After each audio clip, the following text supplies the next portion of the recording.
Free Radical. Free fucking Radical. These lot were fucking fantastic. If you haven't heard of them, here is their claim to fame. They made the bloody brilliant Timesplitters series. This was my GoldenEye growing up. Split screen on Timesplitters 2 in particular was something you could lose hours to.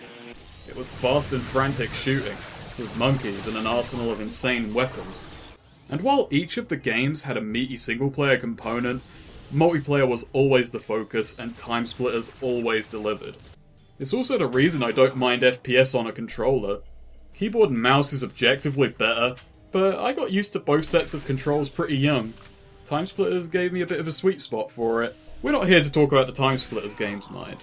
We're here for Second Sight, and it is a far cry from Timesplitters. It's a tonally serious, third-person stealth game that's wholly single-player, with a focus on psychic powers to boot. It's also fairly different from their later title Haze, by virtue of not being a titanic piece of tedious shit which I'm still bitter about. Oddly enough, this is also the only title Free Radical released to see the light of day on PC. Timesplitters 2 and Future Perfect were multi-platform, and saw release on the PlayStation 2, GameCube and Xbox, meaning the online components for these games never really went anywhere. Their entirely single-player game, on the other hand, got a PC port. I just find that a little bit curious. Good shot. Free Radical sadly dissolved sometime after work on Haze. They were nearly finished working on this little game called, what was it? Oh yeah, Star Wars Battlefront 3. The company itself wasn't completely done, however. Free Radical became Crytek UK, doing work on the multiplayer portion of Crysis 2, and they also did some work on Crysis 3, and then they pretty much went in the shitter again. Well, what a sad fucking note to begin this review on, eh? You can read up further on this, but I promise it only pretty much gets worse the deeper you dig, so that's on your own initiative. There is one bright spark, if not for the company, then for Timesplitters itself, in that we may someday see the release of a Timesplitters Rewind, a fan project that got Crytek's blessing. Now, I wasn't originally going to do a full review on this, and instead was going to do a comparison video between Second Sight and another title that came out around the same time that also had psychic powers as a main gameplay feature, psi-ops the Mindgate Conspiracy. Then I was going to do a bit of wondering why we don't see any games that do psychic stuff anymore. After replaying Second Sight, I felt it deserved a review all to itself, so psi-ops will be another day. As of this writing, there is no way you can buy the PC version of Second Sight digitally. One last thing before we dig into this game, and just a side note for you and myself. This is the first review that I got cracking on right after finishing the last one, and I was hoping it would be done sooner in the month. But my plans got scuppered when life got in the way, and this particular part of life involved sitting in a toilet stall with a boom mic for an extended period of time. Go figure. Then a bunch of university work happened, and it was somewhat related to that. On to the review. Before we start the game proper, let's just appreciate what you see before you even hit a button. This is John Vatic. You'll be playing as him for the next several hours, and well, he seems a bit dumbfounded by that computer. And he just can't find a comfortable spot for his chair. Then again, I guess ergonomics are important. On the screen you can see the profiles select, so maybe he's just flabbergasted by the profile I've created that's called John Vatic Sucks, because I think he's a decent protagonist. I've got to say though, John, you're not exactly inspiring confidence. Or well, maybe he's just questioning the fact that it's not plugged into anything. It's fucking magic. Then we go into John's point of view and into the main menu. So we're playing the main character, playing the main menu. Ain't that lovely? I'm going to play through the game on challenging. When I beat the game a year or so ago, I found that we're a bit of a bullet sponge on normal difficulty. Having now beaten the game on both settings, I would suggest challenging as the better experience, and the one that a majority of this review is based on. So, after learning that our protagonist probably isn't in IT, the game begins with him getting wheeled into a high-security mental hospital. Hey, come on, Harry, buzz me through. What you got there? Shit, is this guy a mess of what? John awakes and he's got that old plot disease, amnesia. Luckily, psychic powers kick in to remind him that he has that much going for him.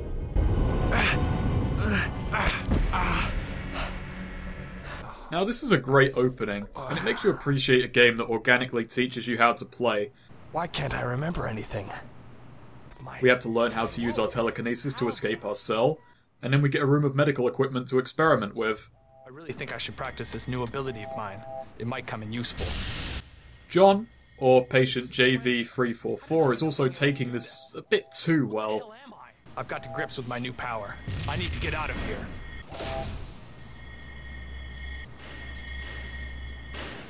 Two rooms down, we get healing. We're free to not use it, but our current health bar kinda warrants it. What's happening?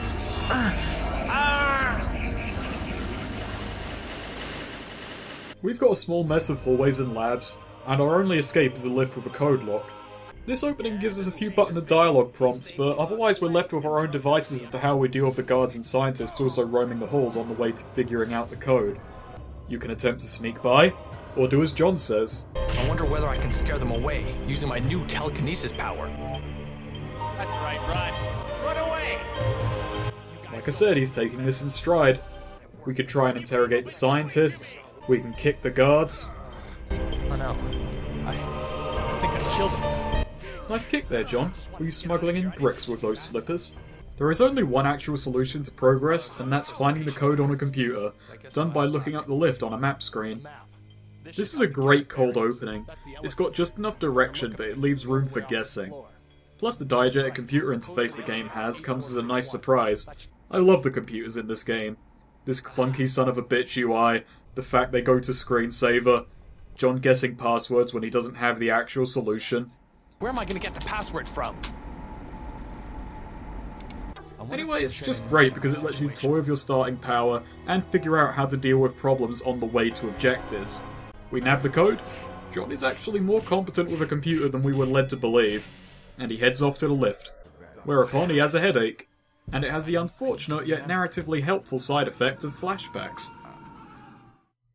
It's 6 months ago. John has been called up to join an elite military operation in Russia. Like all Spec Ops crews, they're willing to give a civilian 20 minutes of prep time. Can you handle a sidearm? They said my role was strictly advisory. Then advise yourself to get some weapons training. After the cold opening 6 months from now, this section pretty much halts the intrigue, kills the momentum, and puts those two on the back burner so that a bloke named Tex checks that you know how to circle around corners. They make sure John is capable of using his arms to grip shit, using his arms to shoot shit. Oh, and it's not just the arms either. They make certain that his knees can bend. We get a pistol firing range and a sniper one. John will have to figure out every gun between these two while out in the field, trial by fire and all. We have to run the same course twice, once with a gun, once without. This tutorial covers every movement in the game, except for pressing buttons. I guess they give John that much credit. It also serves the purpose of introducing you to the Winter Ice team. Most importantly, Colonel Stark, voiced by Tom Clark Hill, Free Radical regular, played Cortez in Timesplitters. It's time to split! Colonel Stark is a man who has wholeheartedly bought into the idea of positive reinforcement. Damn fine work. Good work, you two. Outstanding work. Good work. Good work. Good work. Colonel, I have the gate open. Good work. Colonel, while it was locked, it was still just a gate. The rest of the team doesn't get much screen time, but they get enough time to differentiate each of them, and it makes them feel like a squad of individuals rather than some blank slates sent to shoot shit. Plus, they don't mind that John is so damn fidgety. He's got one hell of an idle animation going on. All in all though, this tutorial is a drag the first time around. It took me 20 minutes on this playthrough, and I'm pretty sure that's my record for fastest completion. Then we're off to a mission briefing.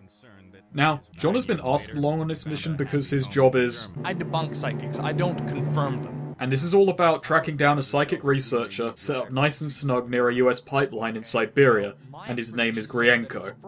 The US approved this mission because they were warned about Grienko by someone named Jane Wilde. Meet Jane Wilde, Dr. Vatic.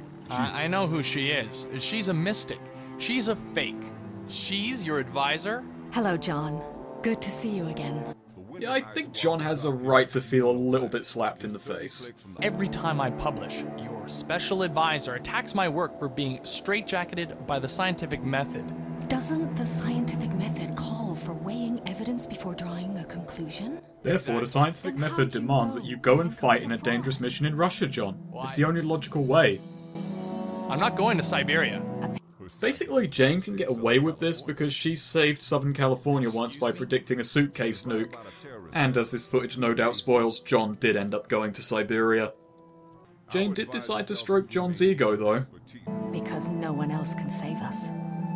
And so Winter Ice sods off to go get Chili and catch a psychic. Winter Ice. Yep, that is what the team was called, John. If the first thing I recovered after the amnesia struck me was a tutorial like that, I'd just go and headbutt some concrete. But nah, this game gets good after that. So as the flashback and more eventful lift ride ends, John steps out and his new escape plan runs into a hitch. Hold on. Stop. Wait a second. Get down to the ground. Let me explain. I was down. just... Shut up. Okay. I just love the fact that he tries to act coy with this guard. What are you doing? Stop that. Hands on the floor. And well, that was embarrassing for both of you. But at least John learned something from it. Take a hint, dead guy. And with that, we got the psi attack. John heads through the facility to the patient records room, grabbing the OP charm ability, and an even more OP tranquilizer gun on the way. And we arrive at patient records with only a minimal stir caused. John looks up Winter Ice, finding out that Jane was killed in action. This causes another flashback, this time to Siberia. What am I doing here? Jesus, John, did you actually bitch the whole way there? What thing? His whining triggers an ambush. Jane runs out into enemy fire towards a little shed, and John follows, somehow knowing that the shed will blow. John and Jane then proceed to single-handedly wipe out a base of Russians, and then John returns to the present. And Jane has now been promoted from dead to institutionalized in Vermont. With nothing else to really go on, and I imagine not much else on the old itinerary, John heads off to find her. And while John sods off to do that, I'm going to sod off from the story for now to talk about gameplay. The sections of the game taking place in the present are more stealth-oriented. John is, for the most part, on his own and has to depend on guile and psychic powers to get by. Meanwhile, the Siberia sections are more action-oriented. John's working with a squad. You're funneled into more enemy encounters, but you're better equipped to deal with them. The different gameplay focus between these two keeps things interesting, and makes sure that neither stealth nor action gets dull.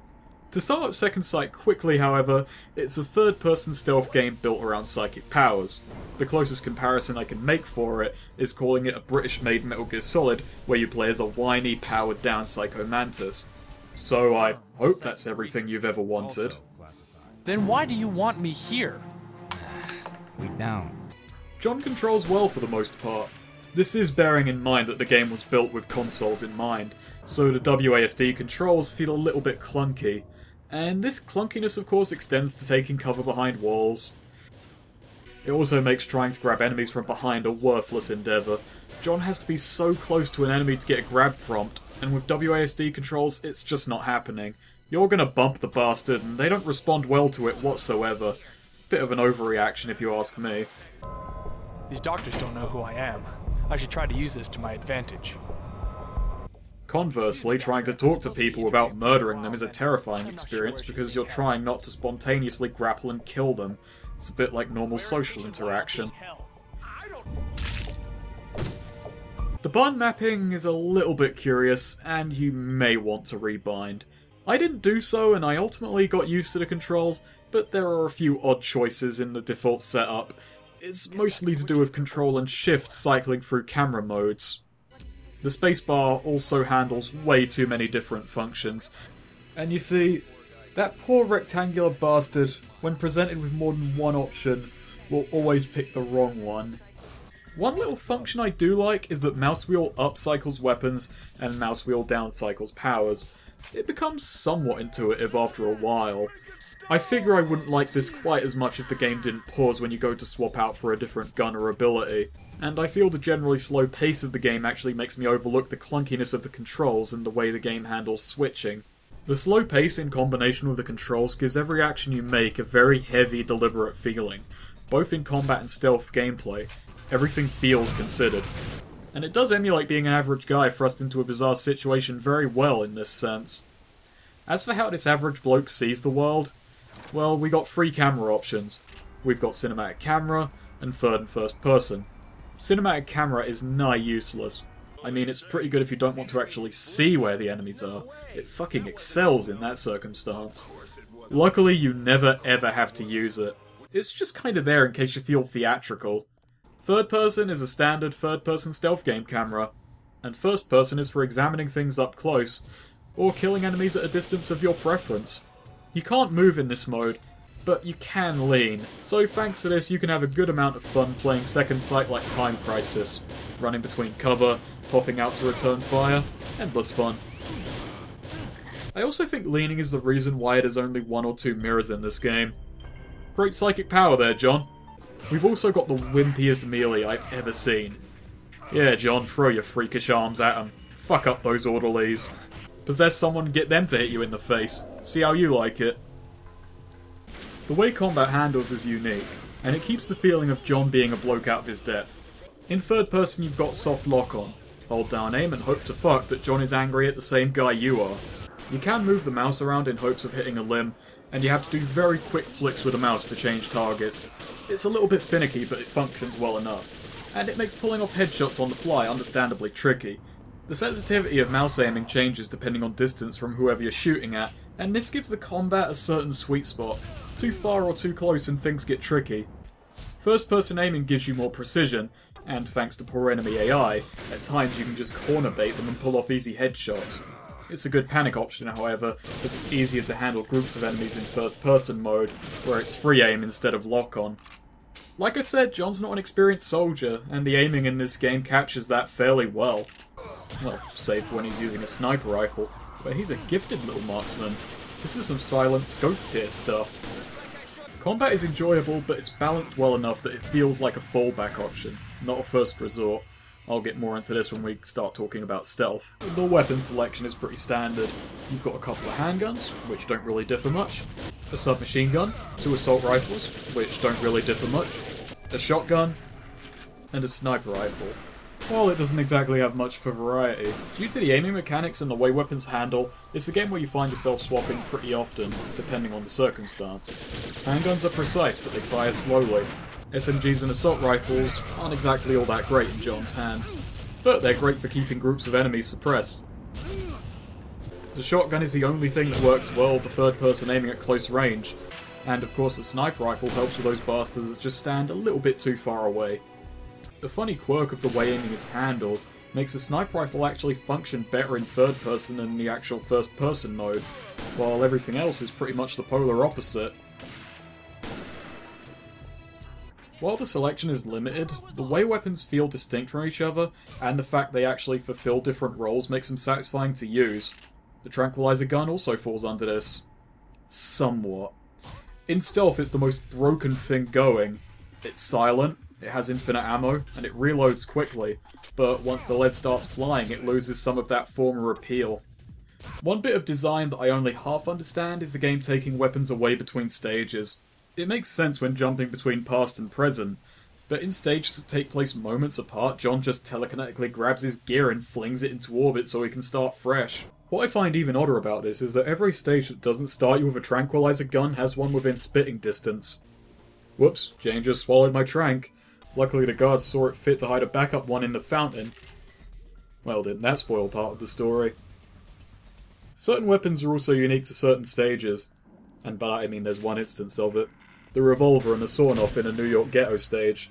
It adds a decent amount of character to this level, and thanks to the weapon loss between stages, it means John respects their natural habitat.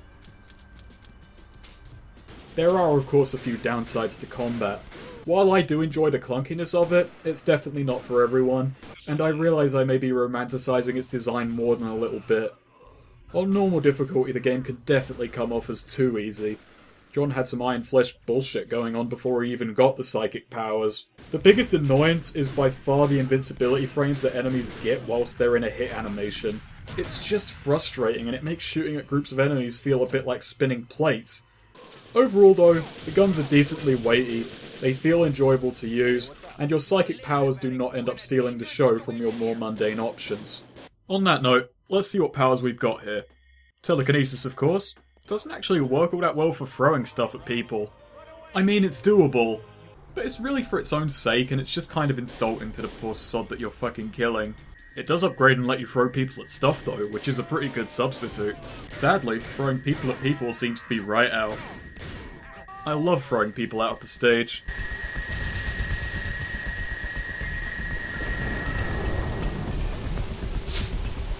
For the most part, however, telekinesis is used for utility.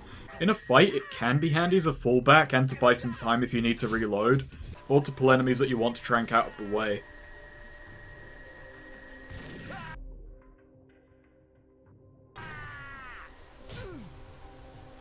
We have that psi attack, and it comes with two forms, a ranged ball and a blast move. And both forms of it are really too costly to be used most of the time, and the ball form is outclassed by guns. For the most part, I tend to forget about this ability. Healing's healing. You can do it on yourself, or whoever you may be escorting. It locks you in place and drains a ton of meter, so using it in a fight isn't exactly wise. Our greatest aid in stealth, sans a tranquilizer, comes in the form of Charm.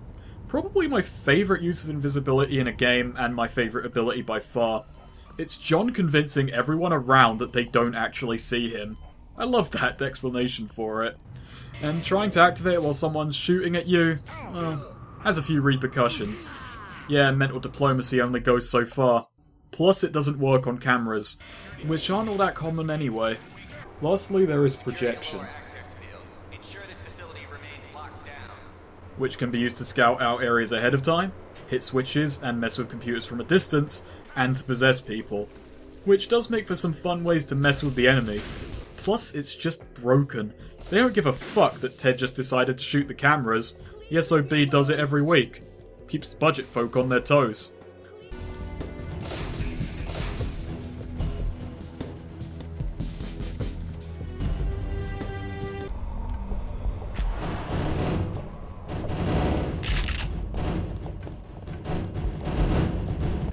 If you look at the powers overall, well, they're really worthless in a fight, and I appreciate that fact. Every power John has is defense and stealth oriented, with firearms being your offensive option, and it makes it so that combining the two is the greatest way to use them. It also creates a great balance in that John is clearly incredibly powerful, but those psychic powers only give him so much leverage. They need to be used cleverly to have any real impact. In both combat and stealth, you are playing as the underdog, but your abilities allow you to be underhanded enough to get shit done. And most importantly of all, the powers are just plain fun to use. Flinging guards never gets old. Charming your way through high security is thrilling. Taking control of an enemy and having him run out into the open to be gunned down is... well, it's sociopathic, but who's judging? The stealth is really enjoyable thanks to this. Before you get your psychic powers, the stealth is tough, but it's not incredibly noteworthy. With the inclusion of psychic powers, it remains challenging, but it has a good amount of variety to it. Levels are spacious, and areas tend to have multiple routes through them. You've got security cameras, and you can track down their control station to shut things down and make the game easier. Typically you have to find a code as well, but that only adds to the hunt. There is the problem that the enemy AI is impressively oblivious, and they got their eyeballs donated directly from the guards of Metal Gear Solid. And without a Soliton radar, their sighting distance is pretty much impossible to gauge. Overuse of charm and projection in conjunction with hidey holes and a whole ton of patience does pretty much give you impunity to all but cameras, and even then you can just track down that Ted fella and remove them from the equation as well. All said, the punishment for getting caught in a stealth section is brutal. Guards are dropped in infinitely, and shaking them off is an exercise in frustration. This is in conjunction with the fact that many level objectives become near impossible to complete while on alert. Locked doors that need computer codes or keycards to get through, a security checkpoint that requires either waiting for an opening from another guard or getting tricky with projection. I guess the only other thing telling you not to just blast your way through is the morality stat in the menu screen, which I have no idea how to quantify. Plus, their blood spilt. That's a great name for a statistic, and pretty fucking morbid. The game spends more time with stealth than in action segments, and luckily both sides are enjoyable, and while stealth is definitely more fleshed out, the action is used sparingly enough to keep you on your toes. It feels like a punishment during the sneaky bits, but when it's required it's definitely enjoyable. I can forgive the guard's shoddy AI and the fact that you can make the stealth a bit easy if you use your abilities to their fullest, because the punishment for getting caught is sufficiently brutal. It lets you know that you fucked up. As for some graphical stuff, Well, the art style is shared with the Timesplitters series, so I associate this look with an over-the-top series about time crystals and cyborg monkeys. And despite that, I think it ends up working really well here. The cartoony aesthetic in combination with the down-to-earth character designs and the drab environments just works. And it sets the downbeat tone pretty well. Plus, I think the look of this game holds up well considering it came out in 2004, and I mean that in general. Really, the only gripe I have with this game's look is that some secondary characters don't emote all that well in cutscenes while everyone else is decently expressive. A strange quirk about this game that I haven't really been able to figure out is that every time I launch this game, it seems to cap at 50 FPS, and considering those 50Hz tellies we had over there in slow refresh rate land at the time, I sort of understood it. Then it just started launching at 57 FPS, and it once even made it to that magical 60. It just seems to pick a frame rate out of the hat and run with it, and you know, I can respect that. It's like a little lottery before you even launch. As for resolution, the highest 16:9 ratio we've got here is 1024x768. I played it in 4:3 though. Can't offer a good explanation as to why I did that. One thing that Second Sight does brilliantly is background music. It's atmospheric as all hell and they work perfectly with the stages. For the most part it's a moody, oppressive soundtrack that adds to the tone of each stage perfectly.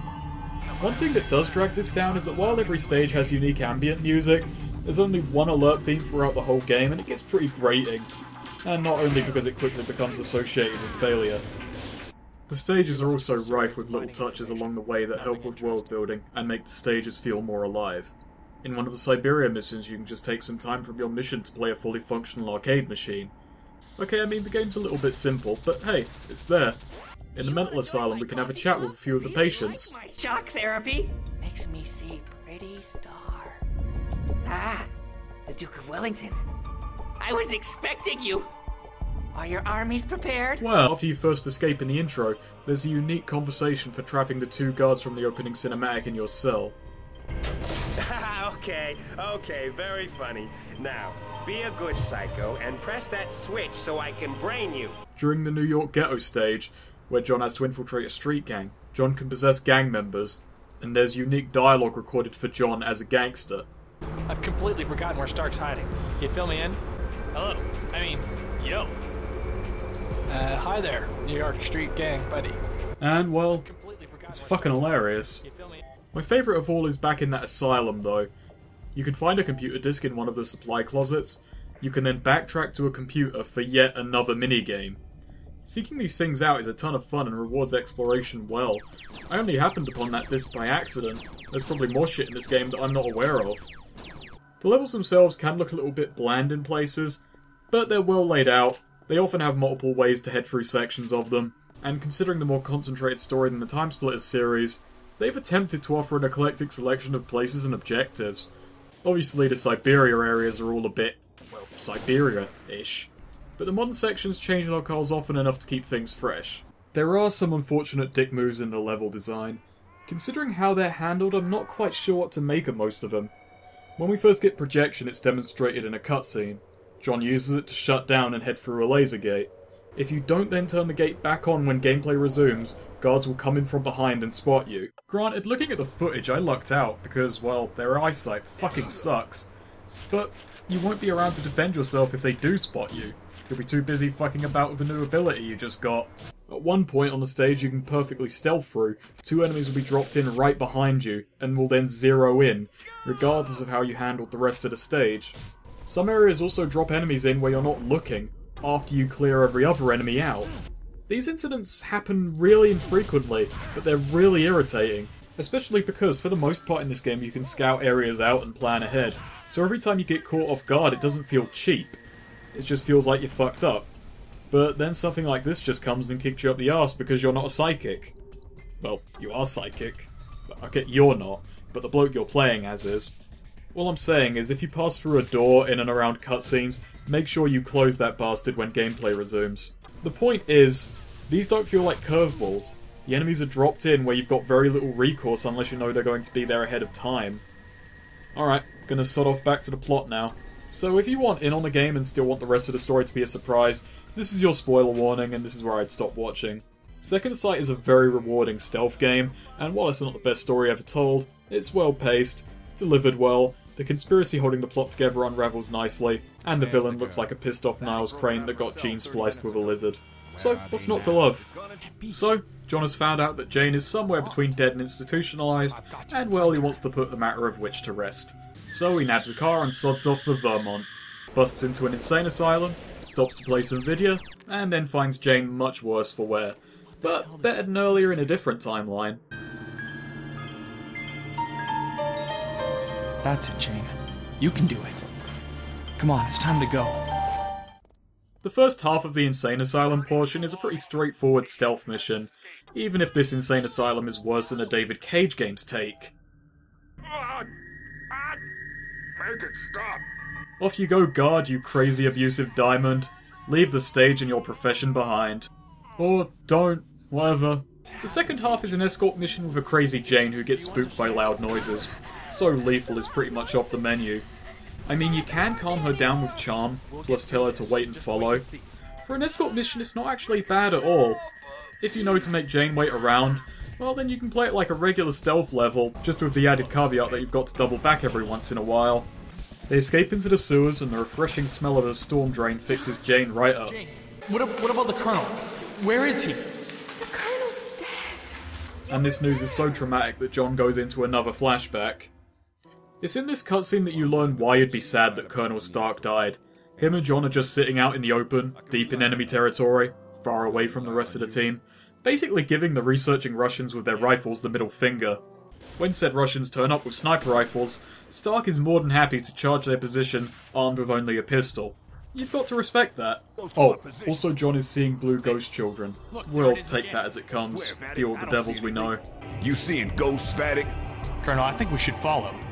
Agreed. Or do that. The two of them stumble on an old pipeline facility being used as a base, so John heads on in and clears it out single-handedly. Jane does know how to pick them. He also decides to beat their high score and shoot some pool. In the process of humiliating the enemy, John also figures out where they're headed next, allowing Winter Eyes to follow and continue humiliation. Okay, well check it out. Job well done and all that, but then the Colonel is possessed by that psychic ghost child, and it tells John to come save them before having the Colonel sod off to a train station where he's ambushed. While the ambush is very slowly being carried out, John and the ghost child have a bit of a chinwag. Come to the brains. Save us. Look kid, I'll save Dubranx later. Children from the project? John, this is not the time or the place, you easygoing twat. John, the Colonel. How can I help you? You are like us. What do you mean, psychic? Why fight against it? Because it's not real. I realise you get paid to do this, and your skepticism is fucking impressive right now, but you are talking to a blue ghost child. Kid, just give him the powers and make him shut his face. This will help. Huh?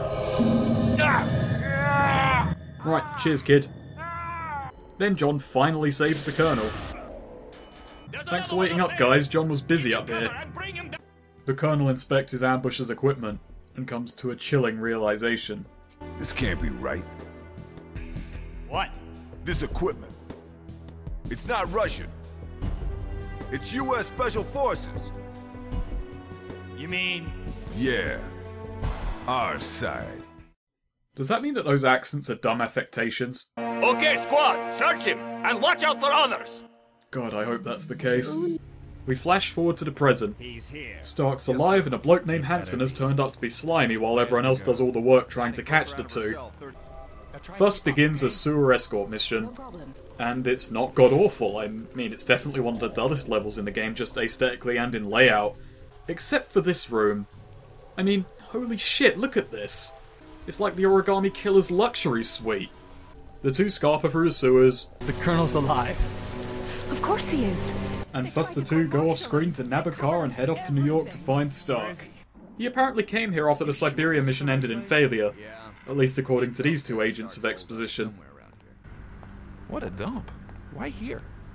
Yeah, his old neighborhood. Couldn't face the music after he screwed up in Russia. As for John and Jane, well, to put it lightly, they're not the best at this cloak and dagger malarkey. I'll find him. Circle the block. This mission is probably my favourite overall, yet conversely, it also has my biggest gripe with the game. John has to ingratiate himself with Stark's gang, otherwise they won't let him pass. Elsewhere on the stage, you find a woman who needs a package delivered. Despite not knowing who the hell John is, or having any reason at all to trust him, she'll just give him the package. If you save one of her mates who was hanging around outside who was busy being badly beaten, it makes no difference. He just hangs around in the corner, actively not giving a good word.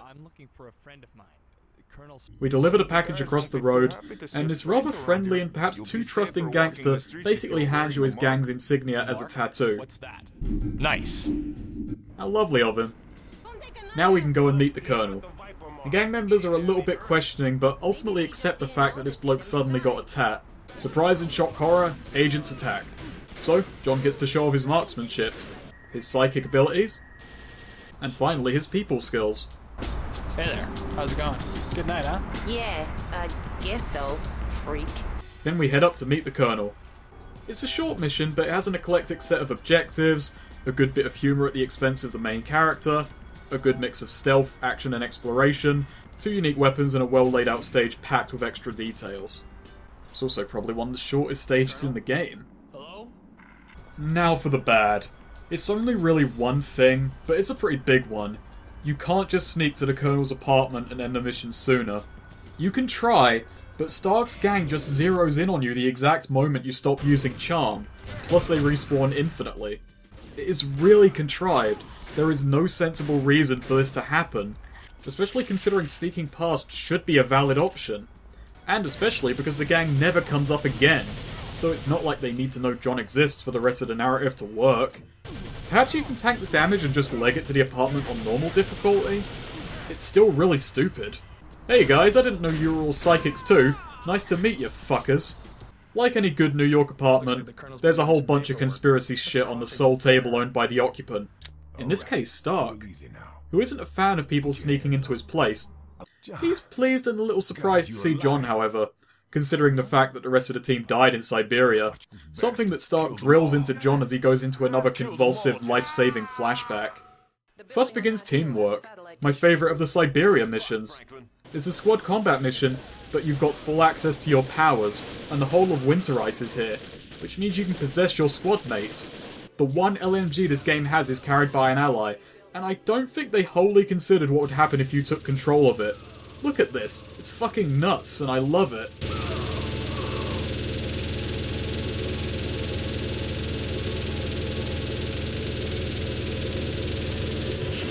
If one squad mate dies, that's it, game over.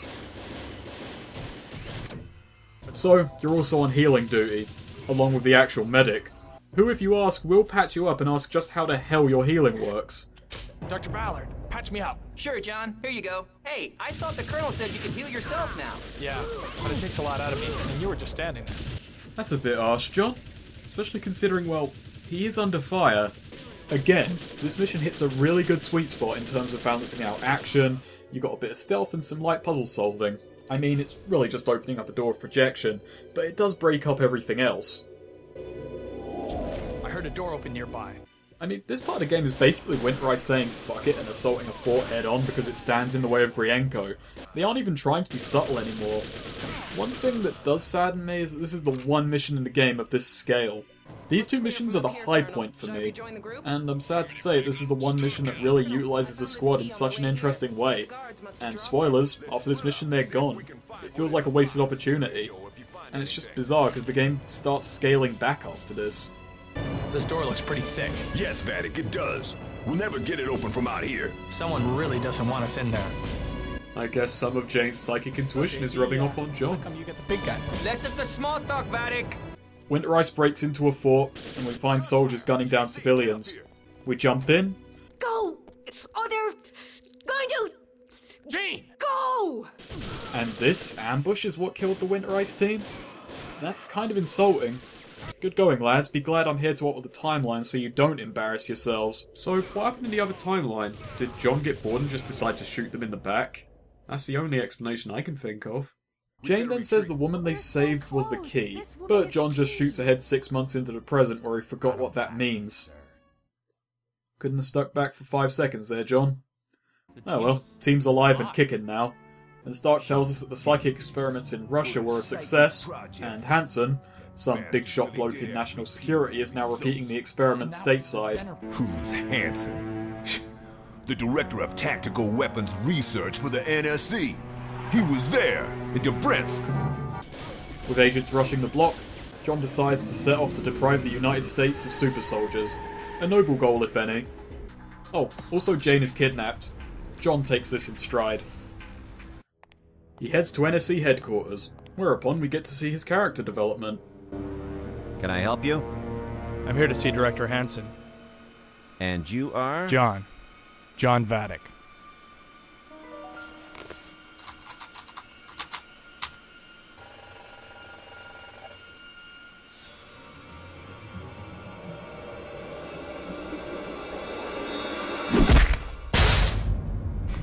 I guess you've heard of me. Went from a confused whiny bloke to a cocky son of a bitch. I'm on board. I like it. Good stuff. Can't say the same about the mission, however. To progress, you need to do a very specific set of actions that aren't very well explained. Second Sight never handholds too much. Luckily, for the most part, the correct path is usually very easily grasped, and exploration of the beaten path is either rewarded, or at the very least does not feel like a waste of time. Not so much here. First off, grab a set of discs. If you didn't find the video game in the Asylum level, this feature has never come up before. Plus, there is nothing to drive you to this closet, let alone to the discs on the wall. I think I'll take one. You never know when something like this could come in handy. Yeah, truly. You never know. Then go and read a small post-it note on the opposite end of the level. This has an email on it that will let you log on to a computer. Then go and read Hansen's emails. One of them has a video attachment. Burn it to a disc. A man enters the room looking for the cleaner that you just tranquilized, threw into a wall, killed, or all of those. So do the same to him. Then go to a different computer, boot the video file from the disc onto a projector. Then go to the media room, but be sure to fuck with the faulty wiring in the metal detector on the way. Got to the media room? Good job, mission complete. That doesn't actually sound that bad, does it? The funny part is, I'm sure this is the shortest mission in the game if you know what to do from the outset. You could probably clock it in at 5 minutes, probably under that. It's just that it drops in completely new elements without explanation, and things are pretty poorly directed.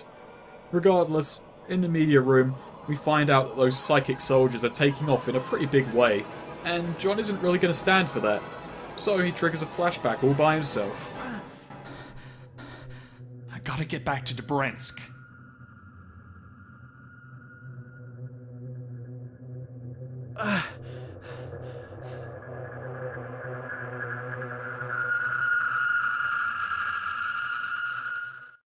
Let's just hope to fuck no one walks in and sees you doing that. We're warned by the woman we saved 6 months ago that if anyone but John heads to Debrensk, I can never say that right on the first go. They'll get torn apart by psychic children. You must go alone. Me? John, having stopped being a whiny bitch, heads off without any complaint, with his only instruction being that the lab is beneath a church.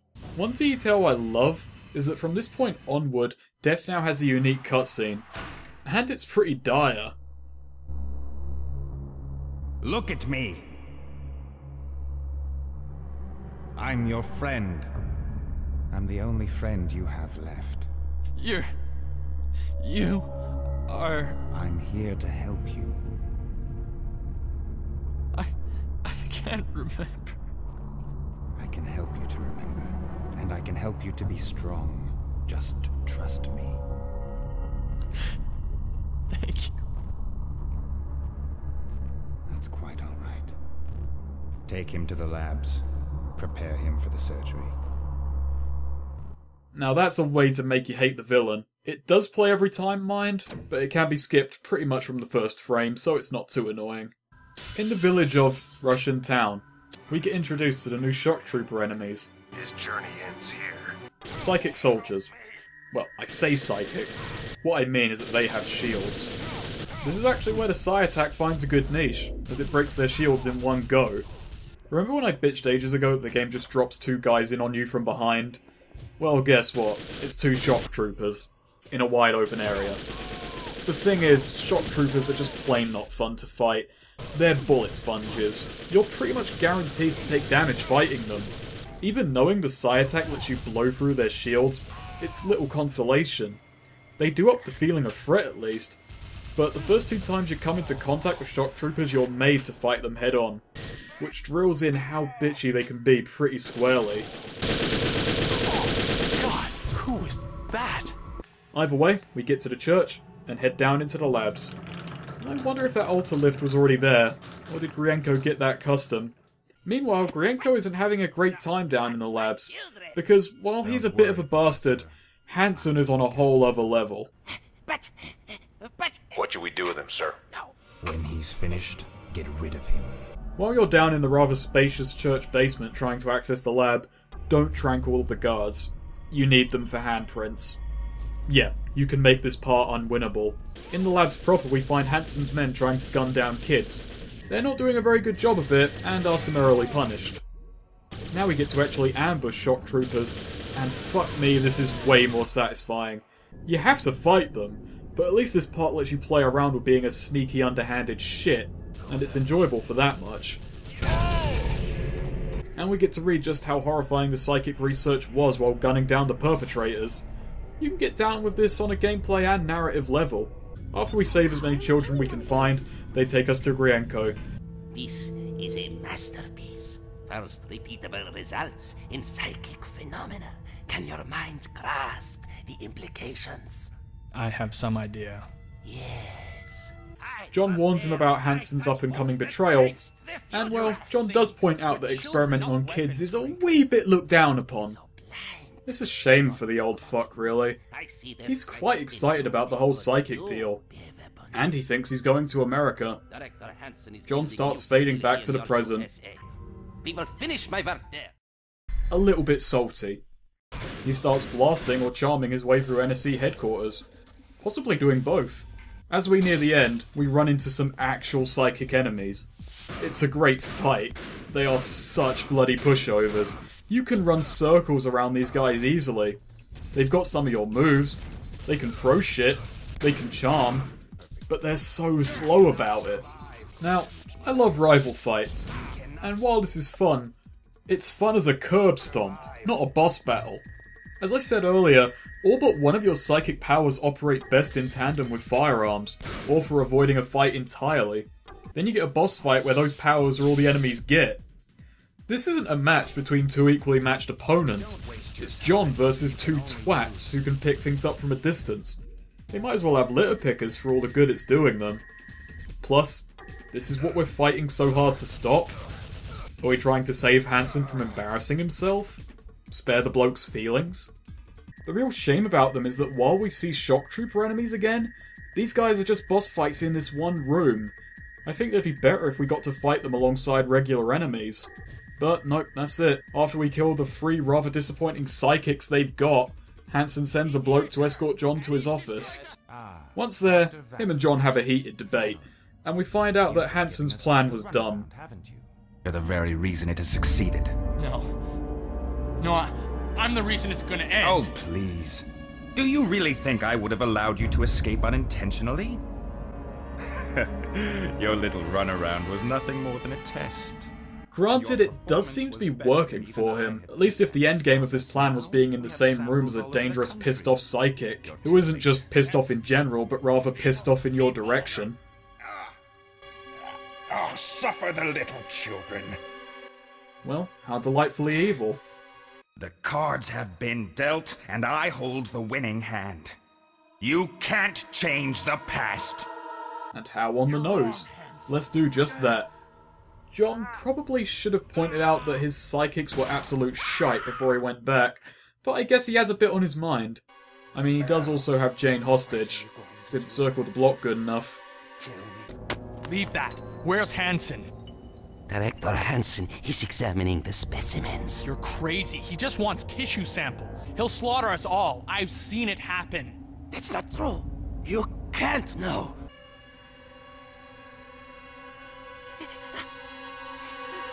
Six months ago, Grienko is getting murdered, and thus begins the final level. And it's a fucking slog. We head deeper into the bowels of the research lab, and inside we find 3 shock trooper gauntlets in a fucking row.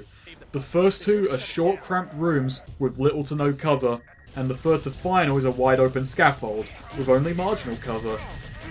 Now, dealing with 2 shock troopers in a fight can feel like a matter of luck. If you face them straight up, you should feel lucky if you walk away with half your health remaining. Well, here they want to drop 4 of them on you at a time. Repeatedly. With a checkpoint only after each gauntlet. Whenever I said before that you have to be underhanded because you're outmanned and outgunned, I meant clever use of psychic powers or finding ways to make the enemy's numbers worthless. I did not mean I had to exploit shitty AI to even hope I could win, because that's the way it is. Even with the best plan I could come up with, one little hitch and I'm fucking dead. It's a tough final stage, I'll give it that, but it's not fun. It's just meandering and slow murder with pretty much nothing of what I enjoyed about the rest of the game. No exploration, no mixing of stealth and combat, just advance through this psychically shielded waist-high mud. You see, the gauntlets are locked off until every enemy is dead. So, you can sneak about, but you do eventually have to raise the alarm because you're going to have to shoot someone. After each gauntlet, John starts skipping through time, and we get the twist-worthy revelation. The interrogation room! John, you've got to understand, you're not really here. What do you mean? This is not the present. This is a possible future. Don't you see, John? The children. That's how I knew you would save us. She isn't gonna die! It's not gonna happen! You can't change the past. You're so wrong, Hansen. This isn't the past.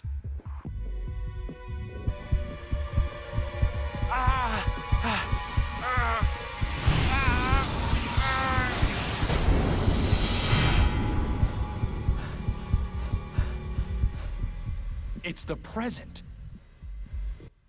Yep, all those present levels were just a possible future that we were circumventing in Siberia. Now, that's some good time fuckery there, Free Radical. Granted, if we die in one of those possible futures, we also die 6 months earlier and the checkpoint in the past present is before the fucking gauntlet, and sadly the final boss isn't good time fuckery. Or a good final boss. We free some kids, kill some waves, and the final boss is a fucking window. This glass is bullet and psi-proof. Where the fuck do you get psych-proof windows? Was that shit made in-house? Anyway, it breaks, and Hansen is eaten by psychic children. You bit me, you little bastard!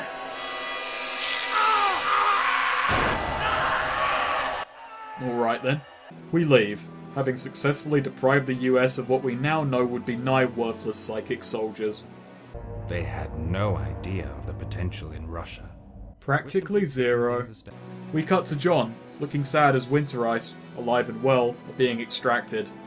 There are many possible reasons he could be sad. It could be that he's just seen a man get eaten alive.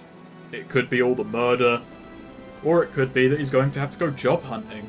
It will be hard for him to waltz back into Psychic Debunkers Limited come Monday. I just feel like his heart wouldn't be in it anymore. And with that, the credits roll. Save for the twist, I'm sad to say that Second Sight really peters out in the final quarter. Everything before that point, however, is a really well-made game. And it's a good story well told with a likeable cast of characters, and a detestable one where appropriate. The psychic powers are well utilised in the way they're balanced with the weapons. There's an eclectic selection of levels and objectives that keeps a good deal of the game moving along and keeping things interesting. But one conclusion I came to in writing this review was basically that I wanted more of it. I mean, I guess it's complimentary to say that in an 8-hour game I came away feeling I didn't get enough. More time with the Winter Ice team, both to give them a bit more to do and to fuck about with a mix of squad combat and stealth mechanics. That and the ending is anticlimactic. The final stage doesn't play to any of the game's strengths whatsoever. In the end though, it's a really unique beast, and it's a damn shame it didn't do better when it came out. And it's got a lot of charm. I would really recommend Second Sight. While it's a long way from being the best game ever made, there is nothing I've played that's quite like it, and it's definitely worth experiencing for yourself.